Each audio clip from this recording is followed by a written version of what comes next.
Hi there, I'm Meredith Blackwell, and this is Don Pfister, and we're doing interviews for the Oral History for Mycology project.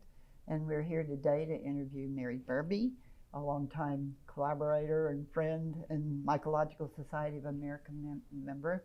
We are at the annual Mycological Society of America meeting, and we're on the campus of the University of Florida in Gainesville, and in a hotel, the Hilton Hotel at the edge of the campus. And today is the 13th of July, 2022. Great. Don, do you have a question for Mary? Well, Mary, the way that we do this is to begin with just having you talk about yourself. I know you may not want to do that, but talk about yourself and, you know, where you were born, where you've lived, and a little bit about your educational path. Okay, I shall attempt to do this. So I was born in Fredericton, New Brunswick in eastern Canada. And the reason why I was there was because my father had a job with Canadian Forest Service. And my mother followed him. My mother was a bryologist by training. And she'd applied for a job in bryology there, but they told her she couldn't have the job because she was a woman and she was pregnant. That was me. I ruined my mother's career. And when I was about 2.5 years old, though, my family moved to Madison, Wisconsin, where my father got a job I think he was in grad school first, and then he got a job as a forest pathologist. So from both of my parents, I was aware of plants and fungi from an early age. And as you can imagine, that's left traces that I can't get rid of. So now when I drive across the country, I don't look at the beautiful fir trees. I look at the ones that are red and dying and think, what's wrong with them? So I grew up mostly in Madison, Wisconsin. And when I was ready for university, I chose to go to the small state University of Eau Claire, and the reason for that was because, first of all, it was not at home. Second, it was in-state tuition, and third, it was right at the transition between prairie and forest, and so I expected the plants to be lovely, and they were. So one of the loveliest things was the spring ephemerals that were in the river bottom, and another really lovely thing was the way the lichens in the sand barrens glowed after a rain. And I took my first mycology course there, taught by Thomas Jewell, and it was different from most of the mycology classes that are taught. It was much more experimentally based. And so we were asked to do a couple of exercises and then design an experiment.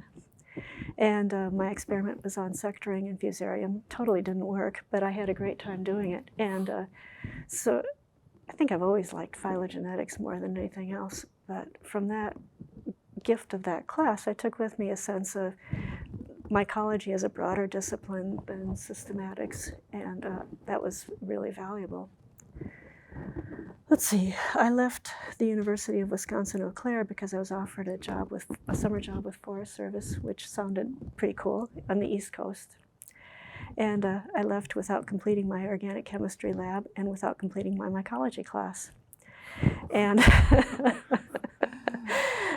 I came back. It was supposed to be a short-term project in the East involving spruce budworm. And where was it in the East? Portsmouth, New Hampshire. Portsmouth, New Hampshire. It was pretty nice. Yeah, no. Oh, and we went up to Maine to actually collect the budworm samples, and that was my first experience with black flies. And, you know, when there's so many black flies that your wrists swell up. Yeah. But still, it was a lovely part of the world. So I came back. My job got extended, so that resulted in an F in my organic chemistry lab, which I never finished. But I managed to pull an A in the mycology lab because the professor let me turn in the work really, really, really late. So did you have to make up organic chemistry lab? No, I've gone through life with a second semester organic chemistry lab failure, and to tell you the truth, I haven't admitted this to anyone else because I'm still embarrassed about it. Oh, we won't tell. No, that's funny because that was a course I could hardly stand to go to. The lab was in the summer. In the last lab, I was just dreading it.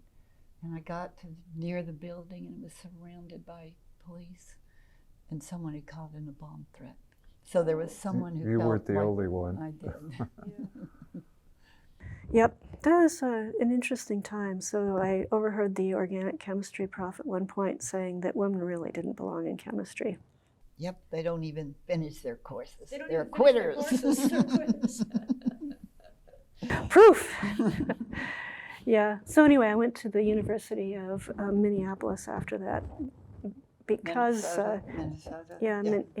Minnesota, Minneapolis, St. Paul, and finished my undergraduate degree there. And then joined the Peace Corps for a couple of years because having two academic parents, I sort of knew that grad school was where I was headed, but I was in denial until the last minute. I had no idea you'd gone to the Peace Corps. And where did you go on Peace Corps? It's now the Congo, the Democratic Republic of the Congo. I was teaching at an agricultural school, and the thing that I enjoyed most was that I was able to take on a job where there was real responsibility, although there were lots of things that were wrong. Like, for example, the other teachers weren't paid, so they didn't always show up. But still, it was interesting, and I tried really hard to bring laboratory and field experience into my classroom to the extent that I could. So we had a little iodine in our Peace Corps kit, and we used it for photosynthesis experiments. Well, make do. Do indeed. And then, let's see, I came back, and I realized that, mostly I didn't plan, I just did what seemed like nothing was hard. I was so privileged in so many ways, but before I went to the Peace Corps, I took the graduate record exam and got people to agree to provide letters of recommendation for grad school. And then before I got back, I signed up for a field course in Lake Itasca in mycology. So homecoming. Who was teaching that? It was Elwyn Stewart at the time. You know, I taught that course one summer. Oh, that'd be wonderful. I've always wanted to teach a field course and never. Yeah, no, it was great fun. Oh, Hal Birdsall was there too. Oh. Yep. Hal said that he was at a meeting and there was a race and he was beating out the younger men. He said they really resented having a 40-year-old go faster than they were. At the race, yeah. So that was fun. And then after that, I got a part-time job with Elwyn Stewart trying to figure out the taxonomy of russulas in the Minnesota region. And I guess like my first field experience, I did a terrible job, not from lack of desire or from, I hope, lack of aptitude, but that was the first time I encountered the problem of uncharacterized diversity. So the truth was that the key that I was using, which was from Europe by Roman Yuzi, it might in some cases have gotten me somewhat close, but it really didn't work. And there was nothing, and there's still nothing that really works for russulas in North America. Tough group and fascinating. And so for my final project, I took some brown butcher paper and put it on a long bench and arranged the russula specimens that I'd collected as best I could in a phylogenetic order, which, of course, red, green, white showing through where a squirrel bit off. It's hot peppery, lots of cystidia, and yeah, that was fun. And then from there, I went to graduate school in Davis, California, with Ken Wells as my supervisor. And after I graduated from that, I went on a postdoc in Tübingen, Germany, with Franz Oberwinkler, where I learned about Hefeweizen and other things, including that you can make a really delicious potato salad with fresh, small, waxy potatoes. Let me ask you something.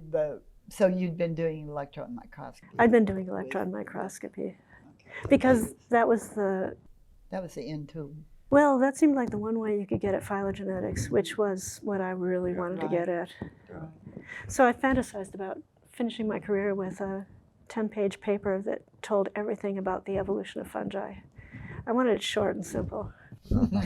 I'd like to hear about Ken Wells. I think I had met him. You certainly I've had, met him, but no, I think for the not much. you didn't meet him. I've met him, but yeah, I think for the purpose of this project, it would be great to hear a little bit about him. So he was the ultimate quiet supervisor. So you couldn't tell what was going on inside.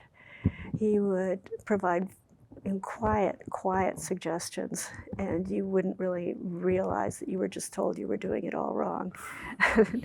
he was great about smoothing the path, and I didn't really realize that until he went on sabbatical, and everything was much harder administratively. He worked on the tremolales and just really enjoyed the diversity of those fungi. He was quite a formal man, so he'd come into lecture every day wearing the nice white shirt and a tie and a jacket. But on Saturdays, there he was next to his microscope in a plaid shirt, studying his fungi and doing some lovely drawings that held up really well over time. He was one of several people who came out of the Martin lab at about the same time. And that included Bob Bandoni and Roger Goose. And all of them had a kind of a similar approach to research and teaching, I think. So they all cultured when they could, which was really, really valuable because those cultures have made any kind of future research so much more feasible. And they also had, I think, all a similar approach to teaching, which was partly, sort of a traditional march through the kingdoms where you got to see a lot of cultures and live material. And they really emphasized the live material. And they also had students do a project involving mold collection, which is a wonderful experience for microscopy because you have to get to be kind of good in order to see the relationship between the conidia and the conidiophore. And without that, you're just not going to get it. So. And I just want to say that you and John Taylor were both his students. That's right. So John was about just a couple of years ahead of me. And you wrote a really, really nice, interesting memorial to him that's published in Mycology. Which has other important facts, like he wanted to be a jockey. Yeah. It's really interesting. Thank you. Yeah. So then did he have any influence on you? Because he had a German wife, but he had also done a sabbatical in Germany? Yes, he did. So I definitely went to Germany because of his influence there. Yeah. Now, was he in World War II? Or? Yes, he was. Okay. And I know that you may have been asked this by Ron Peterson, but did he study on the GI Bill when he came back? Okay, another one of them. We were trying to think about how important the GI Bill was to mycology. So it's Ken Wells, Emery Simmons, Bob Gilbertson. Bob Bandoni must have been in that group. I don't know. Kneebone at Penn State, who studied mushrooms. Yeah, there were probably more that I just don't know about. We'll have to ask Ron. Yeah. Yeah. Yeah, and they would never have made it into academia if it hadn't been for that. And that's something I wish there's some way of conveying that to our undergrad populations, that you may have totally messed up throughout your 4 undergraduate years. But it's not a bad idea to to attempt to prove yourself academically, because it will open doors for you. Yeah. Yeah. Yeah, no, I just really, it was a memorable memorial. It was maybe 3 years late, but it came. As the person who has to get the memorials, I beg of people to do it. Well, if you hadn't kept at us, we wouldn't have done it. And I want to assure you that we felt guilty. Oh, good. Good. And then we really enjoyed doing it because we really wanted to do it. Yeah. Because you're right, that's a lasting memory that we have. Yeah. So you probably knew Ed Butler too. Oh dear, yes. And I even remember some of his lectures. I bet those were memorable then. Yeah, some of them were. So he gave a really nice lecture on how Stemphylium and Dreschlera were, and Alternaria, and things like Exorhylum were all kind of recognized as different clades. he tracked the history and the morphological characters, and he gave a totally coherent logical lecture.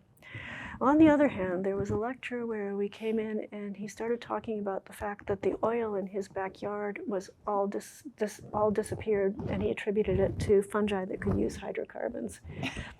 He had oil in his yard? He had a can of it, I think. Okay. Oh, for an experiment. And actually, I guess that one stuck by me too. So in Vancouver, we're supposed to dig up our old buried oil tank, and I keep thinking that's really unnecessary because chances are the fungi have taken care of it. No, he was pretty crazy. Yeah. He was notorious for giving exams where, for example, he'd give you a page of pictures of Fusarium canidia and ask you to identify them. The species? Yes. Well, that was back in the day where they had a relatively broad concept. Yeah, there were only 4 or something like that. They were relatively few. Yeah, I used to see, he and Mildred, Yes. they just came to all of MSA meetings, and I think they drove often. But I can remember, actually it was here before the IMC too. They came here because Jim Kimbrough had a big foray. And I can remember his car, and I think he had a fungus on his license plate. Did he still have that when you were there? I don't remember that. Yeah. I do remember that his wife was just a complete opposite in at least external personality. She was always so sweet and considerate and never loud. There was a funny story I heard about the time he got stuck in an elevator on the in the building. Were you there when that happened? But anyway, all he could say was, "Get Mildred, get Mildred." And so they got her there, and by the time they released him from the elevator, Mildred was there to soothe them. She was a very nice woman. Yes. So then you were at Berkeley. Then I was at Berkeley in John Taylor's lab. And that, of course, was a ton of fun because it was the time of the beginning of using PCR to amplify DNA and then get sequences. And that meant for me, since I'd always been fascinated by phylogeny, that we could get something much closer to definitive answers for relationships, which was immensely satisfying, as you know. You had characters. Yeah. No, that was a really exciting time, and I guess I was there just before you were there. You were. Yeah. You were there at the time of that shooting. Oh, I left about a month before. Okay. Yeah. I already had my shooting at Texas that I luckily escaped. Yeah. Yep. And at Berkeley then, you and John began the dating of... No, we were never dating. No, I know, that didn't sound good. They were both married. Dating of lineages To other people. and looking at the timeline for fungal evolution. Yeah, it was partly the influence of, I'm going to get the initials wrong, I think it was A.C. Wilson in the Department of Biochemistry. It was Alan E. or Alan C. Yeah. And that just struck me as being an amazing thing to be able to do, to be able to get some sort of external evidence for when things were actually happening. So yeah. Yeah, and he was known for being able, I think he was one of the first people I remember, some extinct animal that was on the cover of Science. Well, yeah, and they had been able to get a DNA from it. Yeah, so I remember him. He actually came down to LSU, and I helped his wife find a place to get a haircut. So they sent me an effusive thank you note for that. No, they were very nice people, and that was a very influential person. Yeah, he figured out that you could use various kinds of logical calibrations. For example, the oxygenation of the Earth as a time point for dating the origin of cyanobacteria, and various other things that showed how you could think through what was available for calibration. And so, of course, you can imagine that I wanted to try that. Yep. It took me a long time to work on that paper.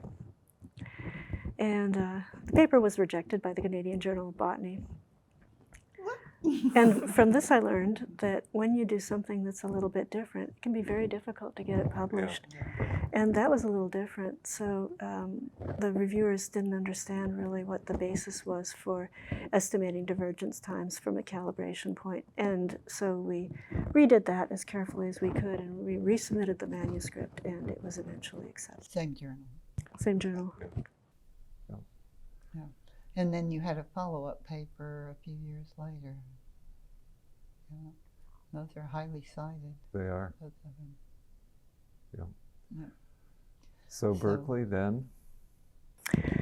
Then let's see. I think I forgot a stint as a postdoc in Davis. Oh, that was when I came back from Germany. And I was working in a mosquito lab and working on an oomycete parasite of mosquitoes as a biocontrol. And from there I got... Which one was it? It was Bob Cascino's lab at Davis.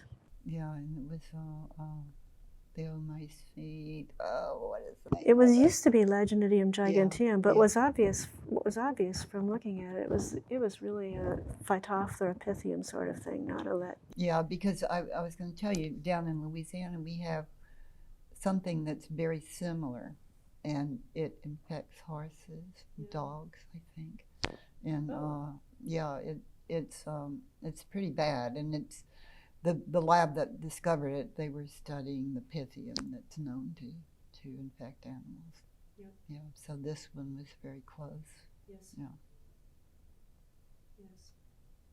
Yeah, so anyway, there was my husband feeding the mosquitoes because he's an entomologist, and there I was killing the mosquitoes because that's a mycologist. And as two shy people, being in the same lab was a good opportunity to get together. Yeah, so then after Berkeley came my job in Vancouver in British Columbia. I was hired in 1993 and have been there ever since. Yeah, and I remember seeing you at meetings, the first meetings. You gave the best papers. They were so well organized. And Thank you. just spoke them without ever a mistake, never a... Oh, no, there were always mistakes. But you know, Never noticed. what was really helpful were the lab meetings where we went through and practice talks. And I still try to practice talks if I can. Because if you have to say it, it really shows you where things aren't working. One of the few papers I heard most of was right across the hall here, and there were people out into the hall, including me, and it was your paper. Yeah. Yeah, if we have to judge by that, it's probably the best attended one here of the non-symposium. Well, I have a feeling there were others. So I heard a lot of talk about Ann Pringle's talk about what it is that makes a successful invasive species. I couldn't go to that because I was otherwise occupied. Yeah, and I've missed a lot of good talks, and Don too. Yeah. But so once you're at Vancouver, you are at British Columbia, you're doing a lot of different things. And I'm always impressed by the broad range. Or horrified, maybe. research you're talking about, research areas. Research you're talking about. Research, yeah. Topics that you're taking on. So I think it would be interesting, you know, how do you find your way into these corners, mycological corners, you know, where you're investigating in a way that other people aren't looking at it? Well, let's see. I've always felt that if there are a lot of people doing it, then I don't need to do it because they've got it covered. And so I've always looked for things that were a little bit different where I felt I could make a contribution. And much of my research is driven by the fact that I'm just fascinated by evolutionary stories and trying really hard to get different kinds of data that allow me to actually get closer to answering questions beyond hand waving. So trying to do the molecular clock analysis was always just so enticing, but yet so frustrating because the errors involved are so vast. And there was no way using calibrations and sequence to get closer. So it was recently really exciting to figure out that it might be possible to use fungal enzymes to assess what early diverging fungi might have been digesting. And that provided a different kind of evidence for relationship rather than just looking at a molecular clock for a plant and a molecular clock for a fungi. I guess like most of us, I love data and don't mind if it tells me something that's unexpected. And often that's what's gotten me into things that turned out to be surprising. So we looked at the roots of ericaceous plants, and we had a little bit of funding that drove that, so otherwise we wouldn't have been looking at that. And we started to, inspired by Norm Pace's work on microbes that showed that diversity was quite different in a petri dish and in a direct DNA extraction. So we compared the DNA that we could extract from a one segment of a root that was 2 millimeters long, and the DNA that we could culture, the fungus we could culture from an adjacent 2 millimeter segment. And it turned out, as you would now guess, that the fungi were completely different. So we always got basidiomycete from the direct sequencing, and we always got the usual ascomycete suspects from the adjacent segment. The cultured fungus was in the Sebacinales, and it was related to some of the orchid mycorrhizal fungi, but that was the first time anybody had gotten the sequence from the Sebacinales that appeared to be doing mycorrhizal work other than the orchid work. So that was partly just, whoa, look at that, amazing. What plants were you using? We were using salal, and the reason was because the people were having difficulty establishing conifer plantations on Vancouver Island, and they thought part of the explanation could be that the salal was outcompeting the conifers due to its mycorrhizal partners. We never really got to any way to address the question of whether that was really going on. So you are in Vancouver, and you're happy there, and you like being a Canadian as you were born. I do like being a Canadian. Yeah. So there are things that are really frustrating, as you would expect for any country. So you don't hear much about the things that are frustrating because you have your own frustrations, which tend to dominate global news. Your frustrations. Canadians have everything really under control. It's great. We've got some peculiarities. So Canada tends to have tons of rules. Tons and tons of rules about what you can and can't do for everything, environment and hiring and work regulations, but they're not really enforced. So it's like speed limits. The difference between what's actually practiced and what's on paper is, I think, greater than it is in the United States. Really? And kind of stupid, you know. But there are many wonderful things about Canada. I love being in a botany department. Believe it or not, we have a botany. Yeah, I was going to ask you few about and far that. between these days. I went up there a number of years ago to evaluate the situation, and I thought it should be left a botany department, and I'm surprised that it still is. We're up for another departmental review, and I hope we get the same word back. And we have a good department in terms of collegiality, generally speaking, and willingness to share and participation in jobs. And we've generally had good leadership.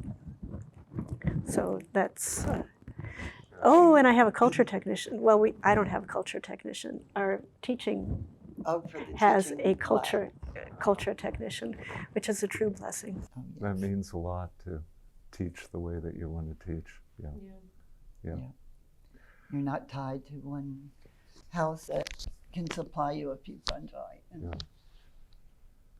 So you can maintain we've been very free-form here and kind of prodding you along. What would you like to say to the mycological world here? Actually, I think I tried to incorporate a lot of the things that I wanted to say.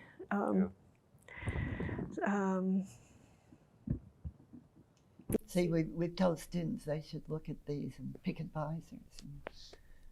So Well, I'm not going to be a very good advisor because I'm going to retire in about a year and a half or so. You're kidding. No, it's time. I wanted to put in 30 years because that seemed reasonable.